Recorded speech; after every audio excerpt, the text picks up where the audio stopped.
여러분, 혹시 이런 생각 해보신 적 있으신가요? 같은 나이인데 왜 어떤 사람은 또렷하게 오래 살고 어떤 사람은 갑자기 무너지는 걸까? 병원에서는 이상이 없다고 했고 큰 병을 앓은 적도 없는데 어느 순간부터 몸이 다르게 반응하기 시작합니다. 아침에 눈을 뜨는 게 힘들어지고 조금만 움직여도 숨이 차고 괜히 마음이 가라앉고 하루가 버거워집니다. 반대로 같은 75세인데도 걸음은 느려도 중심이 단단하고 밥은 적게 먹어도 기운이 유지되고 하루에 해야 할 일이 분명한 분들도 계십니다. 오늘 이야기는 바로 그 차이에 대한 이야기입니다. 이 영상은 누가 오래 사느냐를 말하는 영상이 아니라 누가 끝까지 무너지지 않느냐에 대한 이야기입니다. 그리고 중요한 사실 하나. 이 차이는 타고나는 것이 아니라 이미 몸이 보내고 있는 신호에서 갈립니다. 병원 검진표에는 잘 나오지 않지만 우리 일상에서는 아주 분명하게 드러나는 신호들. 지금부터 그 이야기를 하나씩 풀어보겠습니다. 먼저 같은 75세인데 수명이 갈리는 가장 큰 이유. 바로 몸의 균형이 아직 유지되고 있느냐 아니면 조용히 무너지고 있느냐의 차이입니다.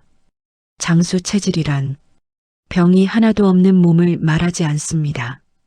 조금 아파도 회복이 되고 무리하지 않아도 일상이 유지되고 몸이 스스로 균형을 되찾을 수 있는 상태. 이런 몸을 장수 체질이라고 부릅니다. 그렇다면 이미 장수 체질로 들어선 사람들에게는 어떤 공통된 신호가 나타날까요? 첫 번째 신호. 식사량은 줄었는데 기력은 크게 떨어지지 않습니다. 많이 먹지 않아도 하루를 버틸 힘이 남아있고 식사 후 바로 눕지 않아도 됩니다. 두 번째 신호. 잠은 길지 않아도 깨어나면 회복된 느낌이 남아있습니다. 아침에 눈을 떴을 때 오늘 하루를 다시 살아갈 힘은 남아있구나. 이런 감각이 유지됩니다. 세 번째 신호. 걸음은 빠르지 않아도 리듬과 중심이 살아있습니다. 발을 질질 끌지 않고 몸이 한쪽으로 쏠리지 않으며 일정한 박자로 계속 걸을 수 있습니다. 네 번째 신호. 상처가 느리게 낫더라도 곪지 않고 제대로 회복됩니다. 속도보다 방향이 중요한 시기입니다. 느려도 끝까지 낫는 몸. 다섯 번째 신호. 배변 리듬이 크게 흔들리지 않습니다. 매일이든 이틀에 한 번이든 몸이 스스로 리듬을 유지합니다. 여섯 번째 신호. 큰 병은 없어도 온몸을 괴롭히는 만성 통증이 없습니다. 조금 불편할 수는 있어도 통증이 일상을 무너뜨리지는 않습니다. 일곱 번째 신호. 감정 기복이 심하지 않고 화가 오래가지 않습니다. 사소한 일에 감정이 폭발하지 않고 마음이 비교적 빨리 가라앉습니다. 여덟 번째 신호. 손발이 차가워져도 다시 따뜻해질 줄 압니다. 조금 움직이거나 따뜻한 곳에 있으면 온기가 돌아옵니다. 아홉 번째 신호. 아직도 하고 싶은 일이 남아 있습니다. 아주 작은 일이라도 내일을 떠올릴 이유가 있습니다. 열 번째 신호. 자신의 나이를 지나치게 의식하지 않습니다. 나는 늙었다는 말 대신 아직 할 수 있다는 말을 더 자주 합니다. 이 신호들이 많은 사람일수록 몸과 뇌는 이미 장수 방향으로 움직이고 있습니다. 하지만 반대로 같은 75세인데 수명이 빠르게 짧아지는 방향으로 가는 분들에게는 공통된 경고 신호들이 나타납니다. 이제부터는 그 신호들을 차분히 살펴보겠습니다. 쉬어도 피로가 풀리지 않고 아침부터 이미 지쳐있는 상태. 식욕은 남아있는데 먹고 나면 더 힘들어지는 상태. 평지를 걷다가도 자주 휘청거리고 넘어질 뻔한 경험이 잦아지는 상태. 잠을 자도 전혀 개운하지 않고 하루 종일 머리가 멍한 상태. 변비와 설사가 번갈아 반복되고 속이 늘 불편한 상태. 특정 부위 통증이 고정되어 날씨만 바뀌면 더 심해지는 상태. 작은 일에도 짜증이 치밀고 감정이 쉽게 가라앉지 않는 상태.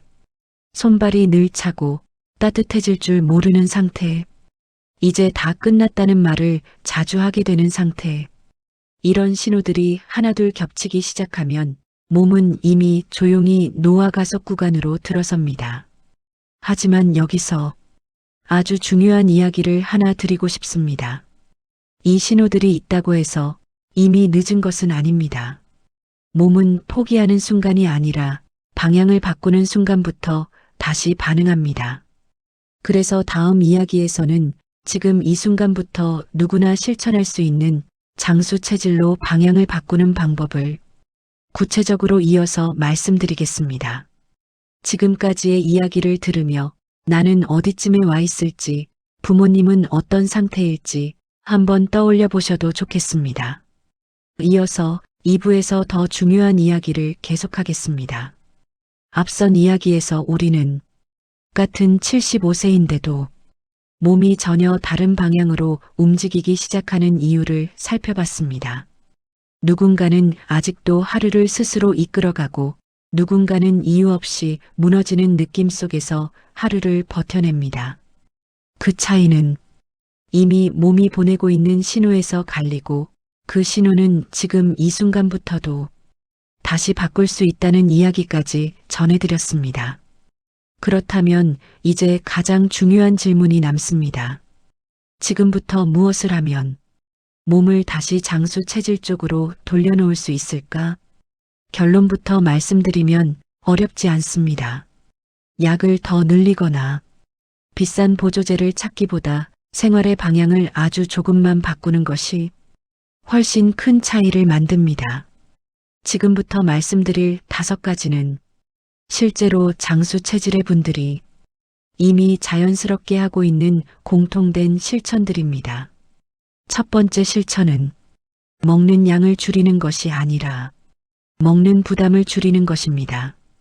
75세 이후에는 많이 먹는 것이 힘이 되지 않습니다. 배가 부른 저녁은 다음 날의 피로를 앞당기고 몸의 회복 시간을 빼앗습니다. 조금 덜 먹고 속이 편안한 상태를 유지하는 것, 그것만으로도 염증은 줄고 수면은 깊어지고 기력은 오히려 더 오래 유지됩니다. 두 번째 실천은 매일 몸을 깨우는 작은 움직임입니다. 격한 운동이 아닙니다. 숨이 찰 정도도 필요 없습니다. 햇빛을 받으며 천천히 걷는 시간, 이 짧은 시간이 근육을 깨우고 뇌를 깨우고 감정을 안정시킵니다. 몸은 움직일 이유가 있을 때 노화를 늦춥니다.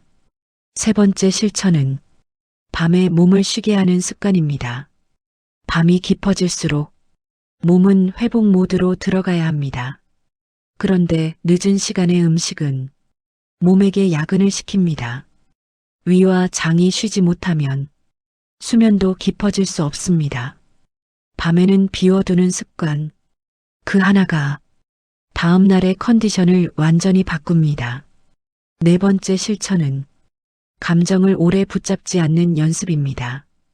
75세 이후의 건강은 몸보다 먼저 감정에서 무너집니다. 화가 오래가고 걱정이 반복될수록 몸은 실제로 더 빨리 늙습니다.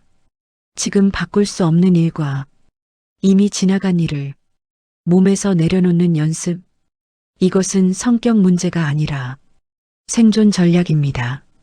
마지막 5번째 실천은 내일을 만드는 습관입니다. 아주 사소해도 괜찮습니다. 내일 거를 산책, 내일 할 전화 한 통, 내일 보고 싶은 사람, 이 하나가 아침에 눈을 뜰 이유가 되고 몸을 움직일 동기가 됩니다. 하고 싶은 일이 남아있는 몸은 끝까지 무너지지 않습니다. 여러분, 장수는 특별한 체질이 아닙니다. 조금 덜 먹고, 조금 더 움직이고, 조금 덜 화내고, 조금 더 내일을 기대하는 것. 이 작은 차이가 10년, 20년 뒤의 인생을 갈라놓습니다. 이 영상을 보시며 나는 어디쯤에 있는지 한번 돌아보셨다면 그 자체로 이미 변화는 시작된 것입니다. 지금 이 순간부터 한 가지만 바꿔보세요. 그 한 가지가 여러분의 남은 시간을 훨씬 단단하게 만들어줄 것입니다. 이 이야기가 도움이 되셨다면 구독과 좋아요로 함께 해주세요. 여러분의 경험도 댓글로 나눠주세요. 75 이후 가장 크게 달라진 것은 무엇이었나요? 여러분의 이야기가 다른 누군가에게는 다시 걸어갈 힘이 될 수 있습니다. 오늘도 여러분의 시간을 진심으로 응원합니다.